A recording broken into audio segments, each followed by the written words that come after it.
কি অবস্থা সবার? আশা করি প্রত্যেকে ভালো আছেন। এই যে রমাদান ব্লগটা বানাবো বলছিলাম, একটা সিরিজ, আমি তো এটা বানাইতে পারিনি, অসুস্থ হয়ে গেছিলাম। তো আজকে দ্বিতীয় মানে রোজা আর কি, যেহেতু 20 তারিখ 19 তারিখ প্রথম রোজা গেছে। তো গতকালকে একটু অসুস্থ হয়ে পড়ছিলাম, এর জন্য আর কোনো ভিডিও বানাইতে পারিনি। আর আজকে একটু ভালো লাগতেছে বিধায় আসছি। আপনারা দোয়া করবেন আমার জন্য, যেহেতু এই 26-এর রোজার প্রথম জুম্মা, আজকে জুম্মা ব্লগও বলতে পারে। আর এটা রমাদান সিরিজ হিসাবেই আপলোড হচ্ছে ফার্স্ট। তো প্রথম জুম্মা রোজার মধ্যে, যেহেতু এটা একটু স্পেশাল। আর এখন বাজে অলমোস্ট 12:30। আমি রেডি হয়ে নামাজের জন্য প্রিপারেশন। Let's go.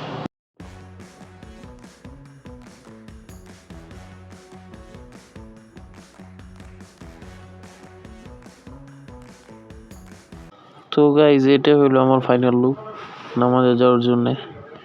তো 1টা বাজে, জুমার নামাজে চলেন যাই। তো গাইজ, নামাজ পড়ে এসে একটু রেস্ট নিয়েছিলাম, ছোটোখাটো ন্যাপ দিয়েছিলাম একটা। দেন পরে এখন আর কি ইফতার কিনতে যাব বাইরে। তো ইফতারির টাইম এখন।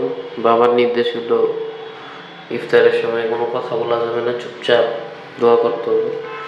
যদিও এটা নিয়ম, দোয়া কবুল হয় এই সময়। তো সবাই অপেক্ষা করতেছে আজান যখন দিবে আমরা একবারে ইফতারটা শেষ করব।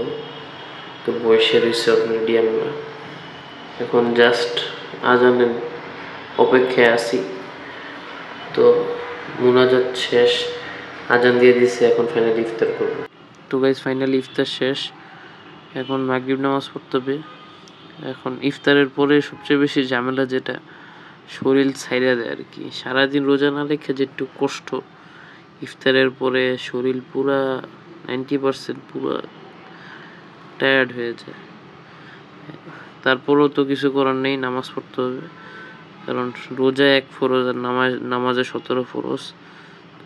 আমি পরে গাইজ নামাজ পড়ে একটু চা খাইতে আসলাম, কারণ ইফতারের পরে চা না খেলে আমার হয় না। সারাদিনের টায়ার্ড দূর করার জন্য চা আমার লাগেই। তো গাইজ, দেখতে দেখতে ব্লগে শেষ পর্যায়ে চলে এলাম। যদি ভিডিওটা ভালো লেগে থাকে একটা লাইক দিয়ে দিবেন।